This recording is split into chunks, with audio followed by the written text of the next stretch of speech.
Okay, we are coming live across several channels. We are on YouTube, we are on Facebook, and last but not least, we are on Twitter as well. So we're going to give folks a few more minutes to hop in and then we will get started.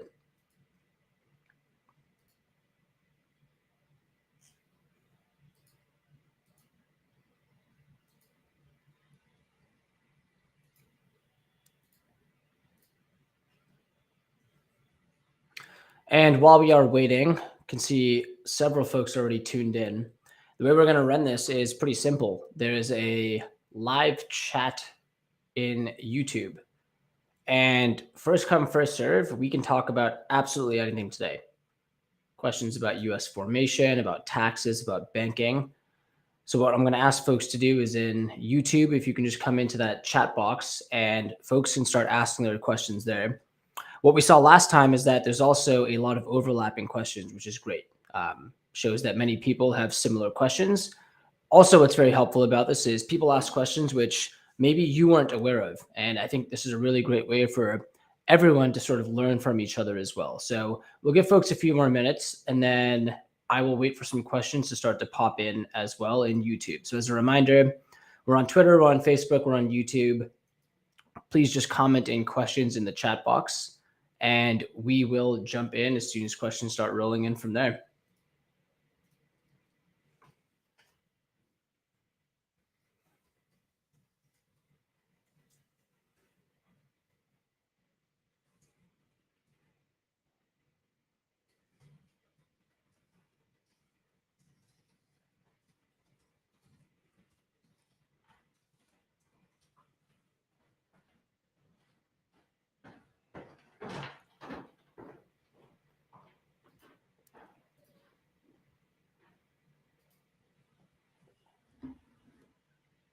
Thank you for joining. Pardon me if I mispronounce this, Jechi or Jeki. The pleasure is ours. That was in response to a chat question, by the way. Realize not everyone might not be able to see that. But again, please feel free to answer questions in that box. Really, this is a ask me anything. The goal is you can ask questions about launching your US company, getting a bank account, setting up a payment processor, and then handling your ongoing taxes and compliance. But if folks have other questions too, we can really go any direction that people would like.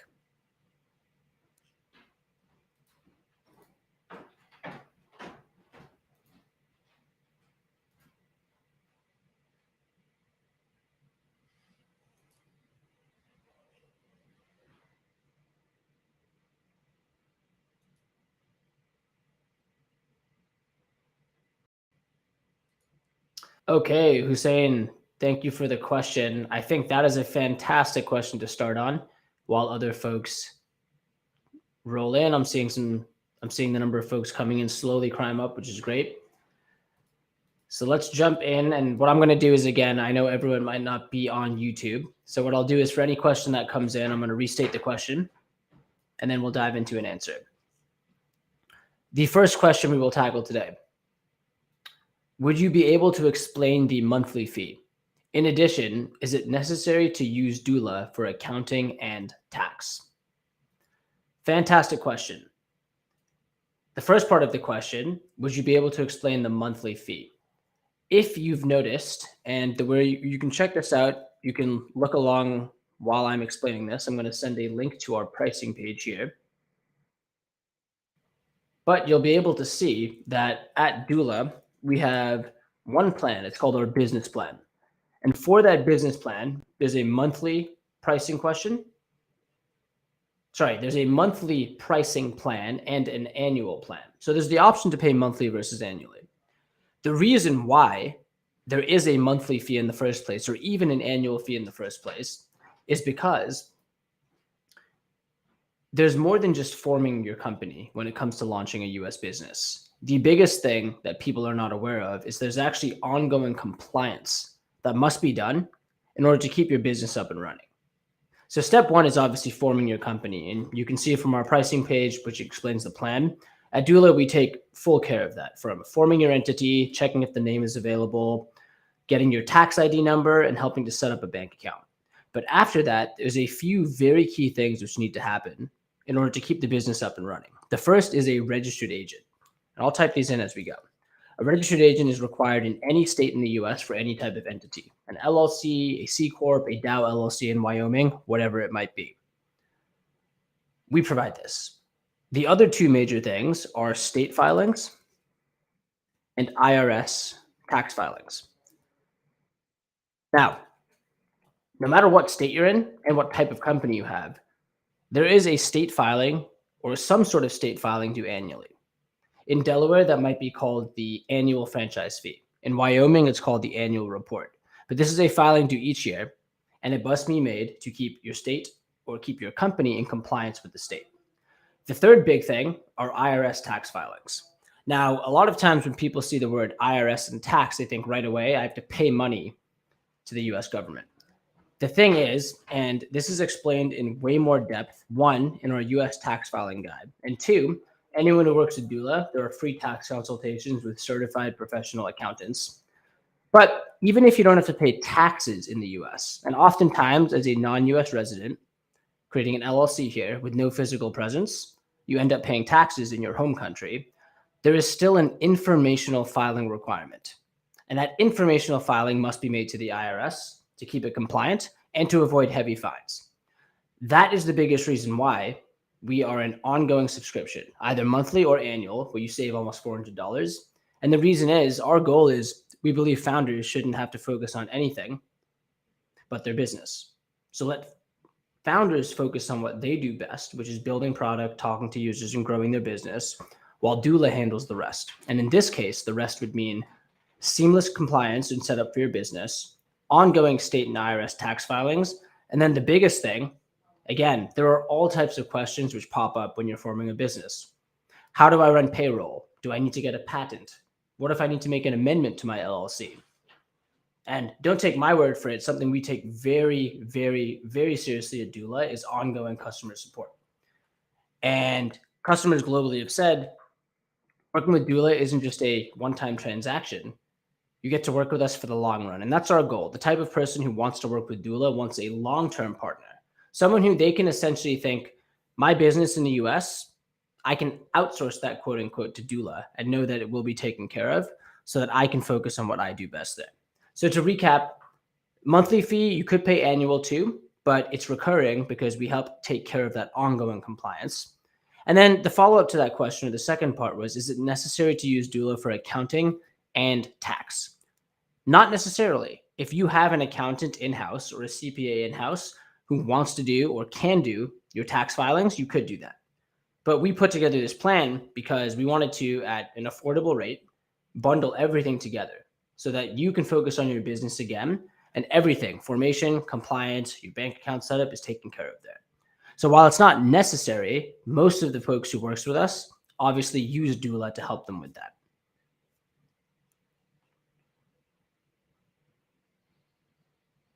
Okay, I'm going to go into a question here. We have a great question from Calvin and from Jechi. Apologies if I'm mispronouncing this. I'm going to start with Calvin's question because it'll then get into a question around state selection for your LLC or company. That's a common question, is which state should I form in? So the question is, in terms of legitimacy, if doola takes charge of forming the company on my behalf, what documentation will be provided stating this company is legal and operating in the United States? Another fantastic question. And what I love about this is, again, this is probably something someone else out there listening is thinking. And we're going to get to answer this right now. First, I'm going to send this blog post here. You can reference this in the future, but it actually walks through what exactly proves ownership of an LLC. Calvin, to answer your question, the exact document that will state the company is legal and operating in the US, if you actually click on that blog post and scroll down, you'll see it's the very first document. It's the Articles of Organization. That document comes directly from the state. And in this case, you can see it's from Wyoming. It's redacted, so it doesn't provide or reveal personally identifiable information from a company. But you'll see that document demonstrates, one, this LLC exists, and two, it is certified and official from the state of Wyoming. Now, the state actually gives us a digital document, which is why we are able to then provide that digitally to customers through our doola dashboard, which then lets you access your documents globally from anywhere in the world. So you can access them from your phone, from your computer, in the US, outside the US, etc. We like to say you have your entire business at your fingertips. And that's the type of access we believe you need as a global entrepreneur today. Calvin, I hope that answers the question, but feel free to comment if I can clarify anything there. And with that, I'm actually going to transition to the question from Jeshi, which was, why Wyoming and not Florida? And I'm guessing the question here is, why form your LLC in Wyoming versus Florida versus Delaware versus Texas? Why even choose Wyoming? And it looks like you've done some research, because you can see we do recommend Wyoming for non-US residents forming a US LLC. I'll walk through this. The reason why we recommend Wyoming is actually because the first question you need to ask yourself is, are you raising US venture capital? If you are right now, then a Delaware C Corp is going to be required by pretty much every single US investor. So if that's the case, it makes it quite simple. Choose a Delaware C Corp. If you were forming an LLC, the reason why we recommend Wyoming is because, one, state taxes are low. 0, actually. Number 2, Wyoming allows anonymous filings, meaning your personal information is not on the state's public record. And you can actually see that in the blog post I sent above, which talks about proof of ownership for your LLC. The third biggest one is savings. In Wyoming, it's $60 per year to the state for your annual report. In Delaware, it's $300. Now, Texas has a higher initial filing fee. I believe it's $400. In Wyoming, that fee is only $100, and in Delaware, it's $90. But the combination of factors among anonymous filings, a very friendly atmosphere, and state legislation around e-commerce businesses, Wyoming being the first state where the LLC was actually formed and invented, is the reason why we recommend, and we actually see the most non-US founders choose that state. However, one thing I will state here, and this goes for everyone, if you are an international founder based outside the US, the good news is you can actually choose any state to form your LLC in. Any state, there's no restriction. If you are listening to this and you live inside the United States, we advise to form your LLC in the state you live in. And that's because you have a physical presence in that state, which means you are doing business in that state. So again, the answer here is, think of it this way. If you are forming a company to raise US venture capital, Delaware C Corp. If not, and it's an LLC, if you live in the United States, form in the state you live in. If you do not live in the United States, the world's your oyster. You can choose any state, but the most popular we see, due to cost savings, friendly state tax legislation and rulings, and anonymous filings, and a fantastic environment for legislation. Wyoming's a very forward state when it comes to legislation.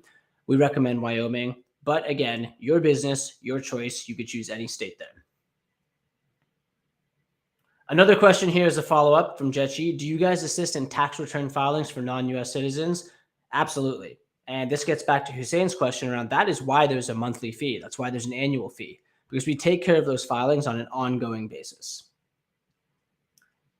One more follow-up question here is, do you assist with a resale certificate? A resale certificate might not be required for your business, but if it is, and again, this is something which is determined on a case-by-case basis, we have a guide which will explain step-by-step how to access this certificate from the state. So for example, we have a guide on how to get this from Wyoming. One thing I will hint is we're working on creating a service which will actually do this for customers. So for now, we can help guide you through. We have a guide which shows exactly how to do it. It's pretty straightforward online. But our goal is always to try to simplify process for our customers. And we've been getting a lot of asks about resale certificates. So stay tuned. That's all I'll say there, but we're hoping sooner rather than later we'll be able to support this in full. Another question that came in, what are my obligations as a non-US founder? Great question. I think what the question here is asking is, what do I have to do as a non-US founder? And the truth is, it's the same as a US founder. You have to compliantly form your company. You have to get a tax ID number from the IRS. You need to set up a US business bank account. And then you need to do all of your compliance, registered agent, state filings, and IRS filings. So it's actually the same whether you're in the US or a non-US founder. Really, the only major difference is one, parts of the process when setting up. So, as a non US founder, a form has to be faxed to the IRS instead of applied for online when you get your tax ID. And the other big distinction or difference would be when it comes time to doing your tax filings, you're going to have a different form to do as a non-US resident founder versus a US founder. So again, here, if you're sort of seeing this, we provide the full suite of solutions that are needed to keep the company compliant. Exactly what that solution is. Let's take a tax filing to the IRS, for example. The form name might be different. So if you're a US founder, for example, you might have to file Form 1040. If you're a non-US founder, then you might have to file Form 5472. Those numbers might sound like gibberish. That's okay. It's your not we as we somewhat joke. It's not your job to know those stone cold, but it's our job and the CPA's job too. So our CPAs can walk through this in great depth. You get a free consultation, and if you are curious, and we have all this information publicly, you can go to this blog post I just linked and actually see exactly what each of these forms are. And we have the exact documentation from the IRS linked to those forms. So you can go to the IRS's website yourself and actually see exactly what these forms are. Another question coming in here, great question on branch companies and expansion. So let's run through this. Can having a company in Wyoming be used to branch to other states in the US and internationally? As an example, I have US customers in the Middle East, but I want to form a company in the US as HQ. Fantastic question. First thing, having a US company or a company in the US doesn't stop you from working with customers globally. If anything, it's a major reason why people form a company with doola because they want to establish a global presence, and a US HQ is a fantastic way to say, one, I'm a US company, which really helps with global social proof and trust. Two, it lets you get a US tax ID number and get a US bank account. And then that allows you to accept payments globally in the US dollar. So absolutely, even if you have customers globally, it could be the US or in other places, you could have the company in Wyoming. Now, to answer the second part of the question, use it to branch to other states, you could. So you could form in one state in the US as a non-US resident, let's say, or in the US. And let's say at a certain point, you open up a physical storefront in Florida. And the word physical is key here. It could be a storefront, it could be physical employees, it could be a warehouse. The second you have something physical in the US, you can branch. And specifically, what has to happen is this thing called a foreign filing must be done. And a foreign filing is not a non US resident forming in the US. That's what it sounds like. But a foreign filing is when you say, hey, I have an LLC and I'm going to register it to do business in another state. So to answer Calvin's question, one, you can form a company in Wyoming and sell to customers globally or in the US. Two, when you are ready to branch to other states, and I'm going to assume branch here means establish a physical presence, because if it's online, you can sell online. If it's establishing a physical presence, and I'll just jot this down, establishing a physical presence, you must you must file a foreign LLC filing. And the good news is doola can help with this. So again, you are not required to work with us for this filing, but many of our customers start and they expand some very rapidly, which is incredible. It's awesome to see that. And when that does happen, we can help you make those foreign LLC filings. Okay, I have a question here from Steve. We are a tech company and are looking to tap into tech hubs across the US. Do you have services related to networking within the tech community? That is a great question. What I would like to know more of here, and this is actually one of the best ways we learn from our founders, because founders are founders, they know other founders, etc. Looking to tap into tech hubs. My first thought is, are tech hubs accelerators? Are tech hubs co-working spaces? Are tech hubs, let's think. They could just be communities too, right? Communities of other founders. Depending on that exactly, we don't have, I would say, a specific service related to that. But what we do have, and these are my initial thoughts, are one, we have a newsletter of almost 10,000 plus folks globally. These are current founders, aspiring founders. And in that newsletter, you have access to potentially many different founders and communities. So something we are glad to do for folks who work with us is do company features. Or maybe in the next newsletter, what we could do here is say, hey, everyone hit reply with a tech community or group you're a part of, and we'll create a massive directory. But to answer your question directly off the top of my head, and we've gotten this asked before, there are definitely accelerators, communities, co-working spaces, etc., that we are aware of. So again, our goal is to help all of our customers. If it means an introduction, if it means tweeting out a link to your company, we're glad to do that. If it means a newsletter feature. So in this case, Steve, I would say if you have specific examples and someone on our team knows, we're happy to make an intro. Otherwise, I would use this as a great way to maybe we can launch an initiative within the doula community to say, hey, everyone share one network you're a part of, and then we can create a nice list, and then everyone can sort of have access to that as well. But to answer this question here, if you have a specific network that you're looking to get an intro to or a specific type of tech hub, we're happy to try to help if we can. Okay, we have another question here around, I need doula only for the initial work, like LLC registration, bank account service, and I believe the IRS registration, which refers to the EIN number. How long do I have to use doula? At this time, and again, I'm going to reference our pricing page here, we only have one plan, and that plan includes really everything from formation to ongoing compliance. This is what I say to founders who ask this question or in general.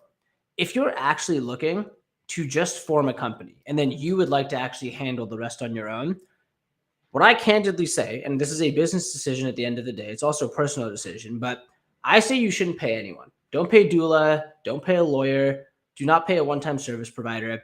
I would go directly to the state's website and form the company that way. And the reason for that is it's the cheapest way. Is it the most easy way? No, the state's website is not that friendly. It could use some design help. The UI is not great to the user interface. But the biggest difference between going that route and working with someone like doula is that our belief is that as a founder, you shouldn't have to worry about any of that at all. But again, completely understand, maybe your team has the in-house capabilities to handle that. Maybe you have a CPA or an accountant or someone on the team who's going to be dedicated to handling those parts of the process. If that's the case, then I say to save the money and save the time, you should do it on your own. So that's essentially what we say. Of course, you could go one time and handle things on your own. But my recommendation here would be if you're really just looking for help with the initial formation, I would say, and we actually have guides on this too, find a guide, go directly to the state's website, get your company that way, and then you can handle the rest of the pieces on your own there. So to recap, we only have one plan. And the reason for that is we want to build a package which works for founders long-term. In the future, maybe we do offer a sort of a la carte services which allow for just taxes or just an EIN, for example. But as of now, we have that one-stop shop package, which is what many of our customers say. Or that's what many of our customers call us and call that package. Question here.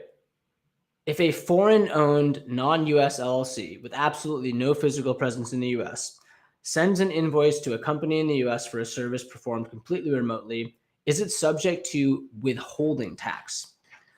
Good question. Now, as the first caveat I'll make is I'm not a CPA or a lawyer. That's why we work with professional CPAs and we have a legal network for questions.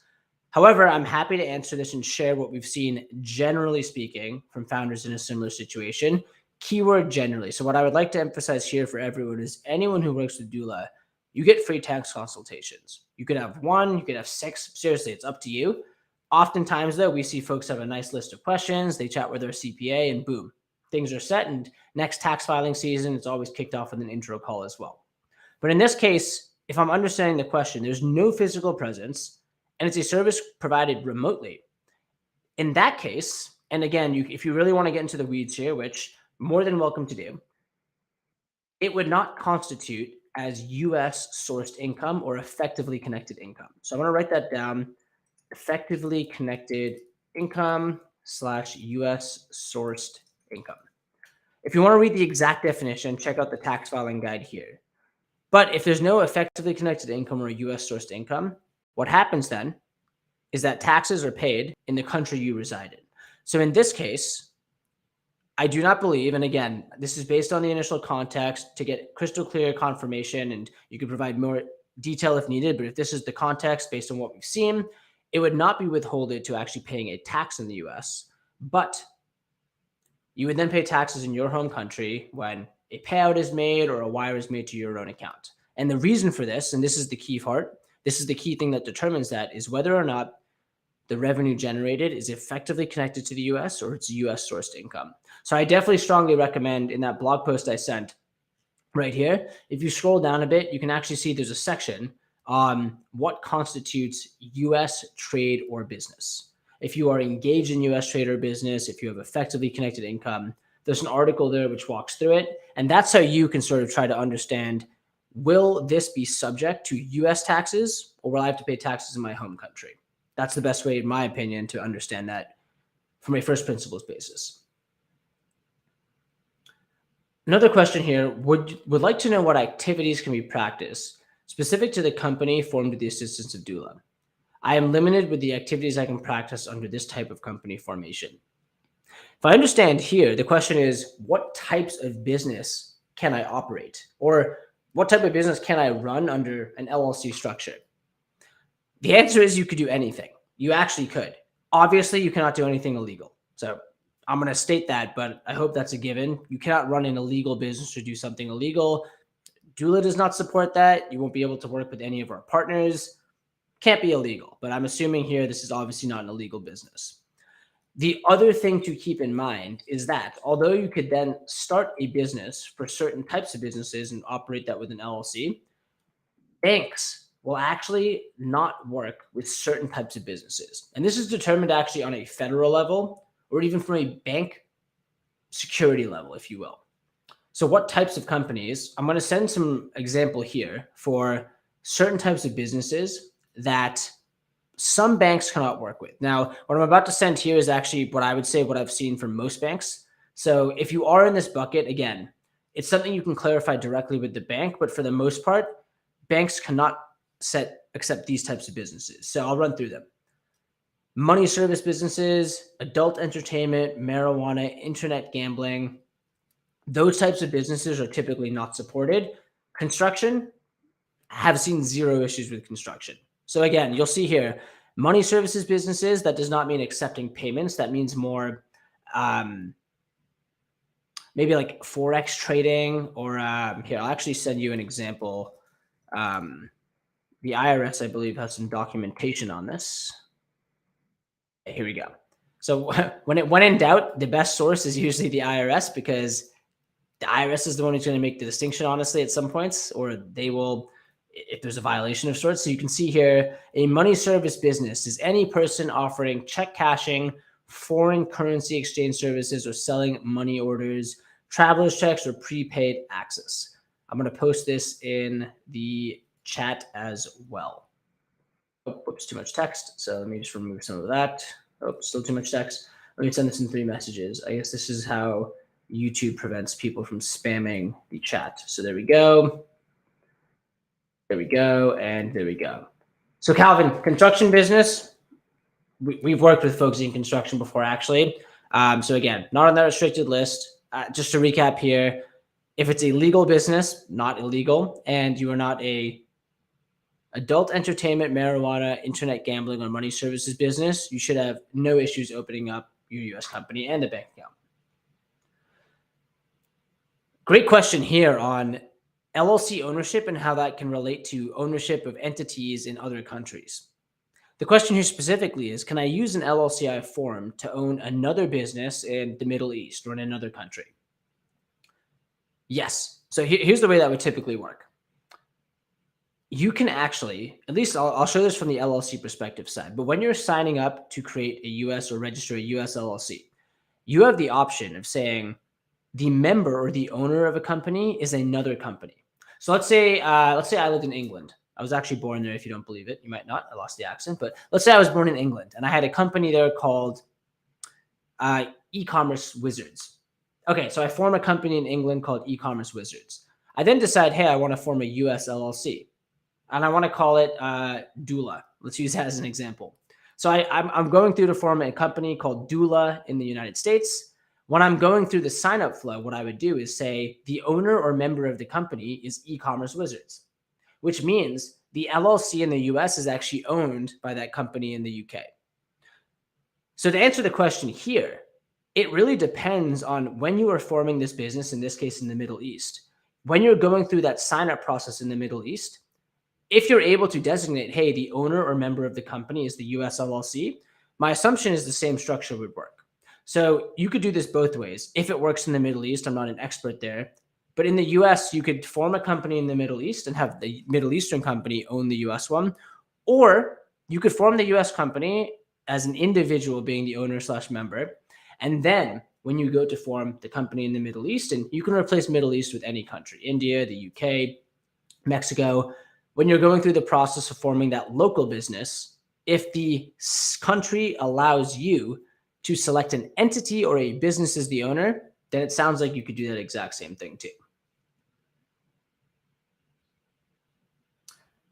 Hello, Gloria. This is a great question, which we get a lot. And the question is, after registering my business, can doola help me have a physical office and employ people to work?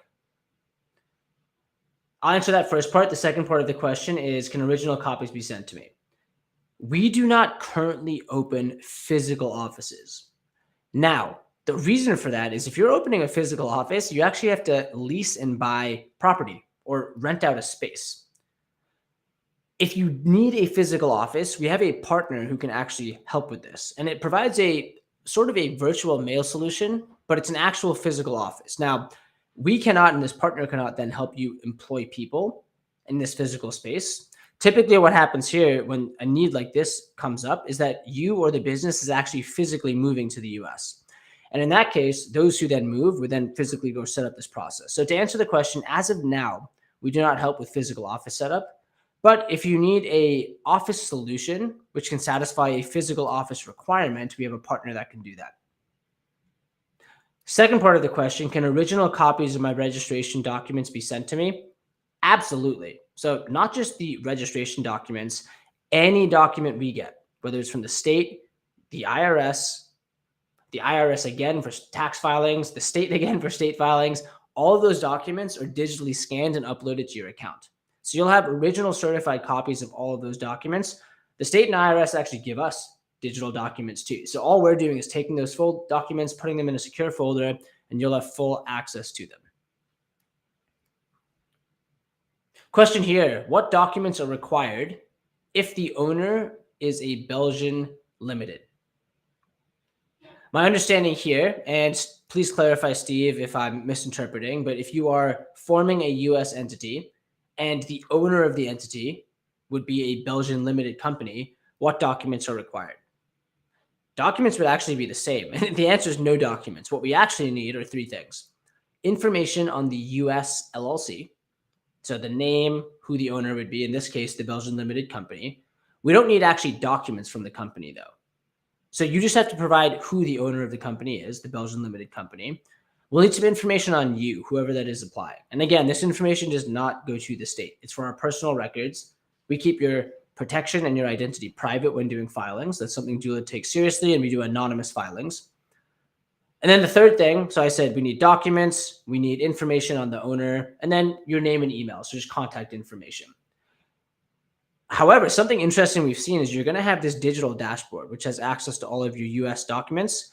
You can use that to store any docs you want. So let's say you have a Belgian limited company and you say, hey, I actually want to merge and store everything related to my business in the US and at home or abroad in one place.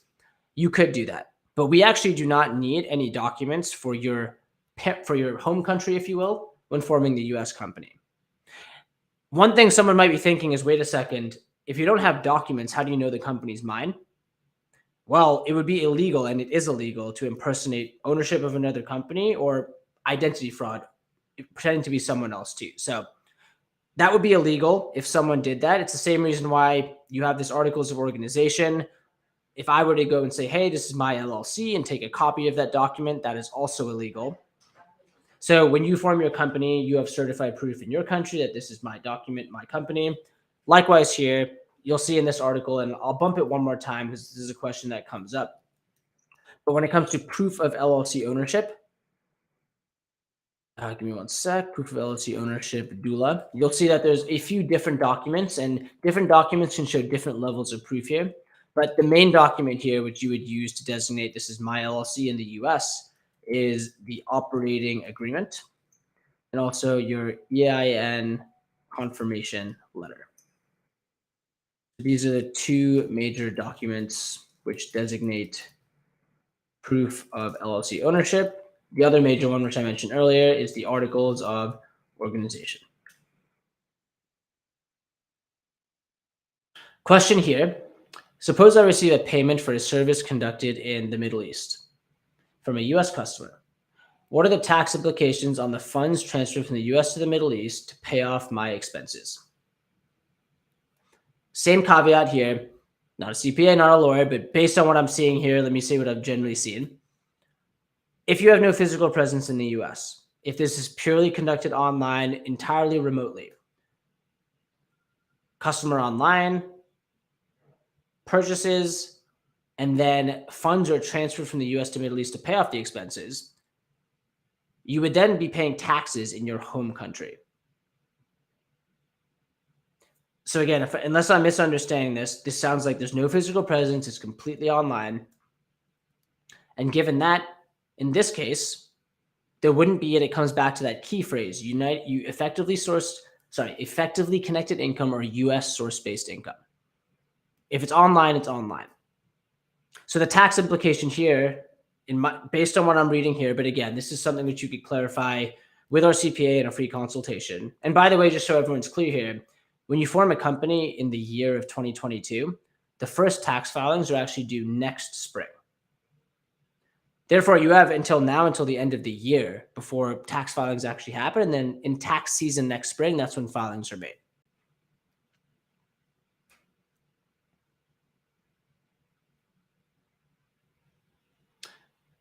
Okay, so yeah, Calvin, I mean, to answer the question directly there, it sounds like here this wouldn't be effectively connected. It's purely online, no physical presence. And based on that, you would pay taxes based on where you reside, which in this case sounds like the Middle East.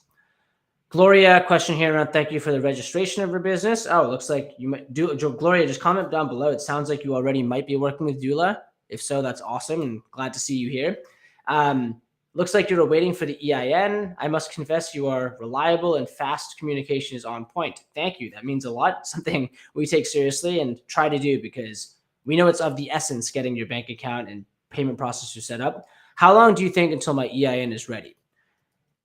The EIN takes time because it's part of the process which is not in our control. It's actually determined by the IRS. So you can actually take a peek here. We have this website where every once in a while, we will share the timeline for what we're seeing for how long it's taking to get EINs. It does fully depend on the IRS though. So even if the IRS here, and you go to that page, you'll see that the last document there took, let's see, it was faxed on March 22nd, assigned on the 23rd, but then only returned on the 4th. So it took a little over a week there, almost 10 business days. This process depends. Again, it's the IRS which is dependent for this process, which is why you'll see on our website, we actually say it can take 2 to 6 weeks.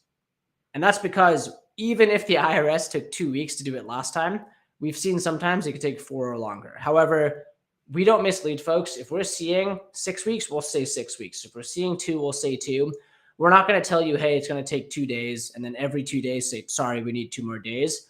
We'll tell you like it is. We'll tell you what we see. And you can, while we can't guarantee when the IRS will return the EIN, what we can promise is that as soon as they do, you'll be the first to know. So Gloria, thank you for your patience here. This is fully in the hands of the IRS. And the second we get the doc, it'll be uploaded. But to be conservative, I would say 2 to 4 weeks sounds like a conservative measure based on what we're seeing. Obviously, we hope it does come in faster. And if it's helpful, back during peak COVID, it was taking almost 3 months, which is absurd, but the IRS was facing a massive bottleneck.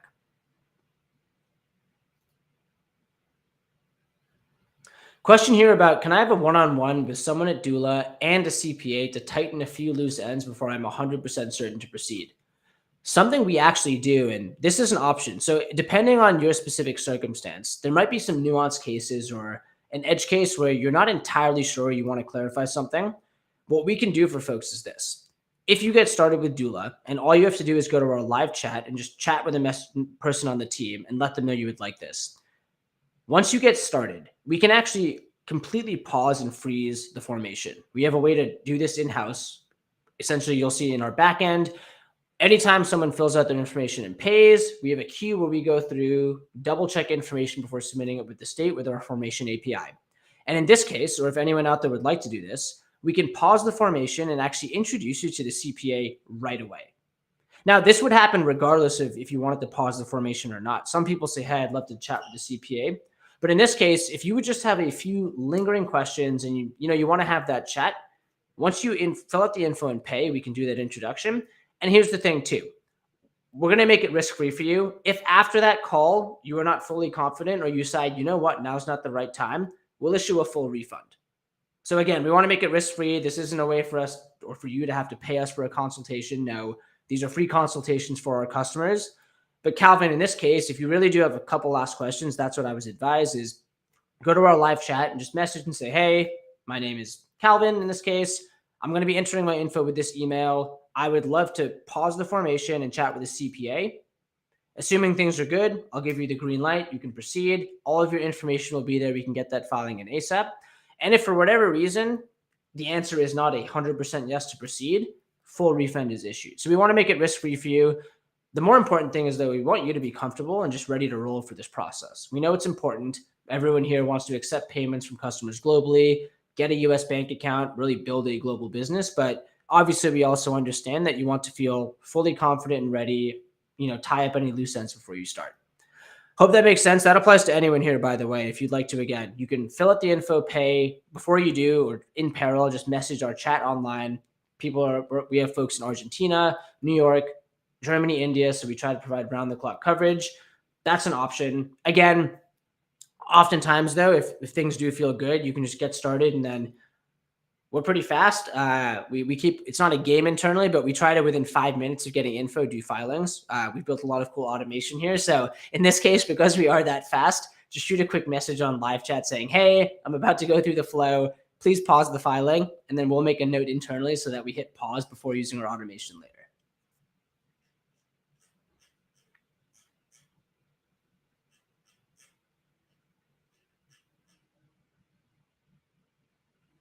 Sweet. Well, look, I know we're about to hit the top of the hour. These are some really fantastic questions. So thank you all for tuning in, asking questions. Another thing I'll stress is this doesn't end here. So if you have more questions or maybe you're in the middle of deciding, we're going to be doing these calls on a regular basis. So you can always tune into the next one. You can also WhatsApp us. So you can find all these links, by the way, on our website. You can WhatsApp us. You can message us live chat online. You can actually email us too. So hello@doola.com. And also, I'll toss my personal email in here as well. The reason why I usually toss in the hello@ email is because everyone on our team has access to that. You can email me directly too. I'll probably loop in the team just in case, because our goal at Doola is this. If one person is not available, we don't want you to be bottlenecked. So we have a global team that is able to seamlessly hop in, hop out, and answer questions. So you don't have a dedicated support. You have a team full of support across multiple time zones. We even have weekend support and coverage too, because we know that, yes, it is the weekend, but a lot of entrepreneurs out there are working then and have questions or something might pop up. So we do really try to provide as much round-the-clock coverage as we can. And in this case, for everyone here, really excited to work with you, whether it's now or in the future. And if we don't end up working together, completely okay as well. One of our biggest goals is just providing better education. We know that a ton of information out there online is confusing or counterintuitive. And even if we cannot answer the question, we'll introduce you to a professional who can. So we do not want to leave folks empty-handed. Our goal is, again, either Doola helps you. If Doola can't, a partner will. And likewise, if Doola can't answer the question, we'll find a partner or expert who can. Awesome. Thank you, Calvin. Thank you, Gloria. Thank you, Steve. Thank you, Jechi. Pardon me if I didn't pronounce that right. Thank you, Arslan. And yes, thank you everyone else who was maybe just listening. Maybe you're driving, maybe you're at the gym. I'm not exactly sure, but we will be back next week or the following week. We're going to be playing around with what day we do this, maybe the structure, but it was a pleasure. So again, I dropped some contact info in here. I'll give it maybe a minute or two to see if there's a last question, but it was a pleasure chatting with everybody today.